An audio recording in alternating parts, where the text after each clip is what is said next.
স্বরাষ্ট্র উপদেষ্টার পদত্যাগ দাবিতে শাহবাগে সড়ক অবরোধ করেছে জাতীয় ছাত্রশক্তি এবং শিক্ষা ভবনের সামনে ডাকসু নেতাদের বিক্ষোভ কর্মসূচিতে এবং সেটি সচিবালয়ের সামনেই যে পৌঁছেছে সেই খবর আমাদেরকে জানাবেন সহকর্মী শফিকুজ্জামান রুবেল। আমরা শুরুতেই যাব তুর্যর কাছে। আগে অবরোধ কর্মসূচি কিন্তু এখনো চলছে। আমার পিছনে আপনারা যেই ব্লকেটটি দেখতে পাচ্ছেন তার আয়োজন করেছে বাংলাদেশ জাতীয় ছাত্র শক্তি হিসেবে পরিচিত যে সংগঠনটি রয়েছে। এর আগে যারা বাংলাদেশ গণতান্ত্রিক ছাত্র সংসদ হিসেবে পরিচিত ছিল তারা কিন্তু 2 দফা দাবি নিয়ে দুপুর 12টা থেকেই শাহবাগের 4 রাস্তার যে মোড়টি রয়েছে তা অবরোধ করে রয়েছে। তাদের প্রধান দাবিটি ছিল শরীফ ওসমান হাদি গুলিবিদ্ধ হওয়ার পরে 3 দিন পার হয়ে গেল, তারা আইন শৃঙ্খলা রক্ষাকারী বাহিনীর প্রতি এক ধরনের আশা নিয়েছিলেন যে আসল আসল যারা দোষী রয়েছেন তারা গ্রেফতার হবেন, কিন্তু আসল যারা গুলিবিদ্ধ করেছেন ওসমান হাদিকে তারা ভারতে পলায়ন করেছেন বলে তারা কিন্তু ক্রমাগত অভিযোগ করছেন। এবং বিগত কয়েকদিন ধরে দেশের আইন শৃঙ্খলা যে পরিস্থিতি রয়েছে, যে ব্যর্থতা রয়েছে, সেই ব্যর্থতার দায়ভার নিয়ে স্বরাষ্ট্র উপদেষ্টা জাহাঙ্গীর আলমের পদত্যাগ, এই দুইটি প্রধান দাবি নিয়েই কিন্তু তারা অবরোধ কর্মসূচি পালন করছে। এবং তারা সকালবেলা থেকেই কিন্তু আমাদেরকে বলেছেন যতক্ষণ না পর্যন্ত তাদেরকে ওই ধরনের আশ্বস্ত করা হবে যে না স্বরাষ্ট্র উপদেষ্টা জাহাঙ্গীরের পদত্যাগ হচ্ছে ততদিন পর্যন্ত তারা আসলে নতুন কর্মসূচি নিয়ে আসবেন এবং এই অবরোধ কর্মসূচিও চালিয়ে যাবেন। দর্শক, আপনারা কিন্তু জানেন যে বিগত অনেক দিন ধরেই হচ্ছে দেশের নির্বাচন নিয়ে যেই ধরনের আশা আকাঙ্ক্ষা তৈরি হয়েছিল এবং তফসিল ঘোষণা হয়েছে, আমরা তাদের কাছে জিজ্ঞাসা করেছিলাম যে আপনারা 12 ফেব্রুয়ারিতে যে নির্বাচনটি হবে তা নিয়ে কতটুকু আশাবাদী, তফসিল ঘোষণার পরে আসলে এই ধরনের অবরোধ কর্মসূচি কতটুকু কার্যকর। তারা বলেছেন তারা সবাই আসলে 12 ফেব্রুয়ারি নির্বাচনের জন্যই এই রাস্তায় অবরোধটি করছেন এবং সবাই আসলে 12 ফেব্রুয়ারি নির্বাচনটি চাচ্ছেন এবং ঠিক এই জন্যই লেভিং প্লেইং ফিল্ড নিশ্চিত করার জন্যই কিন্তু তারা আসলে বর্তমান স্বরাষ্ট্র উপদেষ্টার পদত্যাগ চাচ্ছে, যাতে অন্য কোনো দায়িত্ববান ব্যক্তি আসলে এই পদে দায়িত্ব নিতে পারে। এই মুহূর্তে সচিবালয়ের সামনে আছেন শফিকুজ্জামান রুবেল, সরাসরি চলে যাচ্ছি তার কাছে।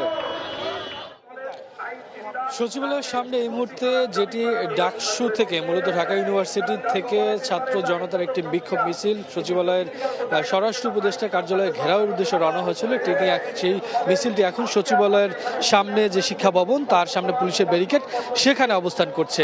এর আগে মূলত এই বিক্ষোভ মিছিলটি যে দাবি নিয়ে রওনা হয়েছিল সেটি হচ্ছে যে এই যে ওসমান হাদি ইনকিলাব মঞ্চের মুখপাত্র, তার উপরে যারা গুলি করেছে তাদেরকে গ্রেপ্তার এবং তার সাথে যারা পরিকল্পনায় জড়িত তাদেরকে গ্রেপ্তার করতে হবে। সেক্ষেত্রে স্বরাষ্ট্র মন্ত্রণালয়ের কি গাফলতি রয়েছে, স্বরাষ্ট্র উপদেষ্টার কি গাফলতি রয়েছে সেগুলো তারা সামনে এনেছেন, এই সামনে এনে বিক্ষোভ করেছেন। সেই সাথে নিষিদ্ধ আওয়ামী লীগের যারা নেতাকর্মী বিভিন্ন অঙ্গ সংগঠনে তারা যে বিশৃঙ্খলা করছে তাদেরকে গ্রেপ্তারের দাবি তারা জানিয়েছেন। সেই সাথে যে অবৈধ অস্ত্রগুলো রয়েছে সারা দেশব্যাপী যার মধ্য দিয়ে বিশৃঙ্খলা হচ্ছে, বিভিন্ন জায়গায় হামলার ঘটনা ঘটছে, সেগুলো থেকে প্রশাসন দ্রুত যাতে অস্ত্র উদ্ধার করে এবং পুরো দেশে যাতে শান্তি শৃঙ্খলা দ্রুত সময়ে ফিরিয়ে আনে সেই দাবি নিয়ে কিন্তু এই ছাত্র জনতার এই বিক্ষোভ মিছিলটি এখন সচিবালয়ের সামনে। মূলত এই বিক্ষোভ মিছিলটি সচিবালয়ের স্বরাষ্ট্র উপদেষ্টার কার্যালয়ে ঘেরাওয়ের উদ্দেশ্যে রওনা দিয়েছিল।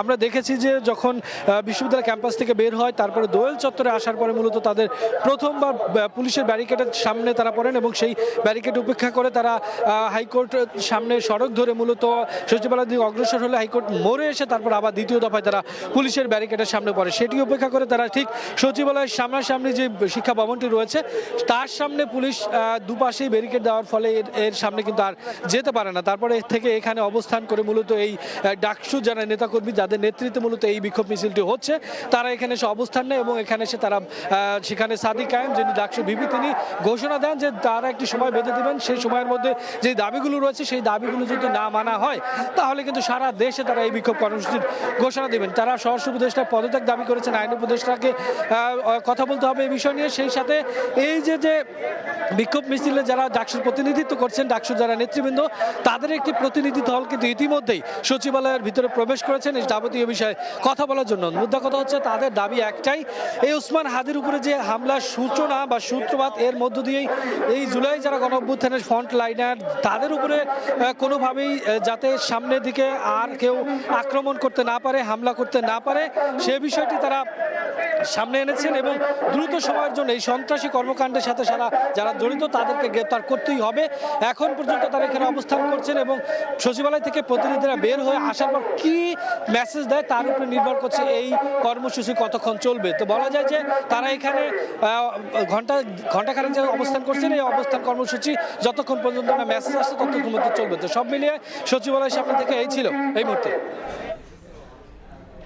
সচিবালয়ের সামনে থেকে সহকর্মী শফিকুজ্জামান রুবেল এবং এর আগে শাহবাগ মোড় থেকে যোগ দিয়েছিলেন সহকর্মী আদনান তুর্য।